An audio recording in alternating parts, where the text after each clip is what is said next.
কিছু স্পেশাল ফেরেশতা আমাদের জন্য আল্লাহ তাআলা নিয়োগ করেন।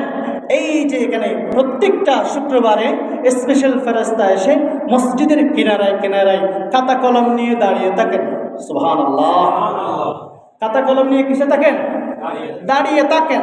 তখন তারা দেখে, ফেরেশতাদেরকে জিজ্ঞেস করা হলো, ফেরেশতারা বলে আমরা দাঁড়িয়ে দেখি কোনো বান্দা যদি নিষ্কট থেকে গোসল করে, উযুকালাম করে, নতুন কাপড় পরিধান করে, আতর সুগন্ধি মেখে মসজিদে আসলো, তো প্রত্যেকটা কদমের বিনিময়ে 10টি করে সওয়াব তার আমলনামায় দান করে। সুবহানাল্লাহ। এবং তারা আরো বলে, যখন বান্দা মসজিদে আসসালাতু ওয়াসসালামু আলাইকা ইয়া রাসূলুল্লাহ, আসসালাতু ওয়াসসালামু আলাইকা ইয়া হাবিবাল্লাহ, আল্লাহুম্মা ইফতাহ লি আবওয়াব রাহমাতিক বলে যখন ডান পাও মসজিদের ভিতর ঢুকিয়ে দেয়, তখন ফেরেশতারা বলে প্রথমে যে ব্যক্তি আসলো তার আমলনামার মধ্যে একটি উট সদকা করার সওয়াব মিলবে। সুবহানাল্লাহ। এরপরে যে আসলো তার আমলনামার মধ্যে গরু সদকা করার সওয়াব মিলবে। সুবহানাল্লাহ। এখান থেকে সর্বোত্তম হলো, সর্বশ্রেষ্ঠ আল্লাহ পাক নিজে বলেন আমি আমার বান্দাকে ভালোবাসি। বান্দা যখন বাহির থেকে মসজিদে ডান পাও ঢুকিয়ে দেয়, তো আমি স্বয়ং আল্লাহ পাক রব্বুল আলামিন চলে আসি বান্দাকে সম্মানের মালা পরানোর জন্য। সুবহানাল্লাহ।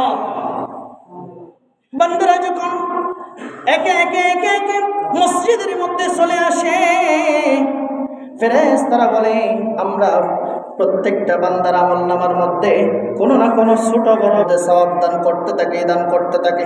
এভাবে যখন যেতে যেতে যেতে যেতে ইমাম সাহেব যখন খুতবা দেওয়ার জন্য মিহরাবে উঠে যায়, তখন আমরা ফেরেশতারা খাতা কলম বন্ধ করে মানুষের সাথে সাথে কাতারে বসে যাই। সুবহানাল্লাহ। তার মানে আমাদের বুঝে আসলো আমাদের সাথে ফেরেশতারা থাকেন। আমাদের সাথে কি থাকেন? এটা আমরা বিশ্বাস করি কিনা? আমি একটু তাড়াতাড়ি করতেছি যেহেতু টাইম একটু বেশি হয়ে যাচ্ছে। আমাদের মধ্যে আমাদের দুই খান্দের দুই ফেরেশতা আছে না নাই?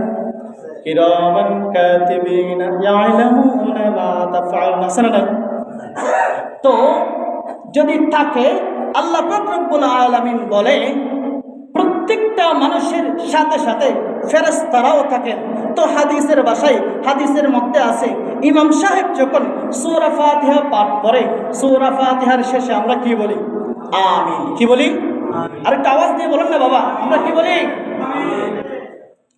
তা আমরা যখন আমিন বলি, ফেরেশতারাও আমাদের সাথে আমিন বলে।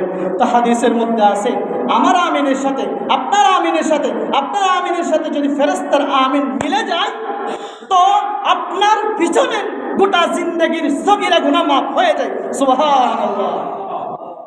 আল্লাহ পাক রব্বুল আলামিন বুঝার আমল করার তৌফিক দান করুক। সবাই বলে আমিন। বান্দা যখন জুমার নামাজে আসে, আমার রাসূল সাল্লাল্লাহু আলাইহি ওয়াসাল্লামের সব কথা মানিয়া চলে। ওয়া আতাকুমুর রাসূলু ফাখুযুহু ওয়া মা নাহাকুম আনহু ফান্তাহু। আমার রাসূল যা দিয়েছে তা গ্রহণ করেছে, যা থেকে নিষেধ করেছে তা বর্জন করেছে।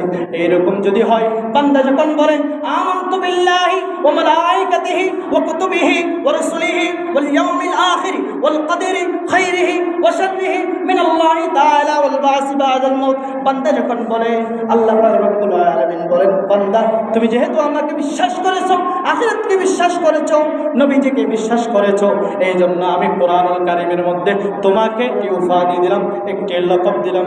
এটা হলো হে ঈমানওয়ালা, হে ঈমানওয়ালা। সুবহানাল্লাহ। বান্দা তুমি যখন আমার উপর ঈমান এনেছো, তা হাত্তা উহিব্বাহু, আমি তোমাকে ভালোবাসি। এই জন্য কোরআনুল কারীমের মধ্যে 89 বার, 8, 9, 89 বার বলে বলে ডাক দিলাম ইয়া আইয়ুহাল্লাযীনা আমানু, ইয়া আইয়ুহাল্লাযীনা আমানু, হে ঈমানওয়ালা, হে ঈমানওয়ালা, হে ঈমানওয়ালা, আমি তোমাকে ভালোবাসি আর তোমার জন্য রয়েছে জান্নাত। সুবহানাল্লাহ। ওয়া ইন্নাহু আলাইহিস সালাতু ওয়াস সালাম নূরুল্লাহ। আল্লাহ বললেন আমার রাসূল যেই পথটা দেখিয়ে দিয়েছেন সেই পথ অনুযায়ী চলো। কেন না আমার রাসূল হলো আমি আল্লাহ তাআলার কুদরতের নূর। সুবহানাল্লাহ। কদ জাআকুম মিনাল্লাহি নূরুন ওয়া কিতাবুম মুবিন। আমার পক্ষ থেকে তোমাকে দুইটা জিনিস পাঠাইলাম, একটি হলো নূর, নূর তথা নবী, আর একটি হলো কিতাব, কিতাব তথা আল কোরআন, কোরআনে যে এরকম বলেছেন, নবী যে এরকম শিক্ষা দিয়েছেন, সেইভাবে জীবন পরিচালিত করো। তো তুমি নিজে নিজে মনে করো আমি জান্নাতি, আমি ঈমানওয়ালা, আমি ঈমানওয়ালা। আজকে আপনারা সবাই, আমরা সবাই ঈমানওয়ালা হওয়ার কারণে মসজিদে আসার তৌফিক হলো, মসজিদে আসার তৌফিক হলো। আজকে মসজিদে আসার কারণে আল্লাহ তাআলা বললেন তোমরা ঈমানওয়ালা, তোমরা ঈমানওয়ালা। তোমরা তো নিজেরাই আসো নাই, তোমার ঈমান বলে যে আজকে জুমাবার, আজকে হজের দিন, আজকে নবীজি সাল্লাল্লাহু আলাইহি ওয়াসাল্লামের বয়ান হবে, আজকে শ্রেষ্ঠ দিন, সপ্তাহের শ্রেষ্ঠ দিন, আজকে যেতে হবে, আজকে যেতে হবে।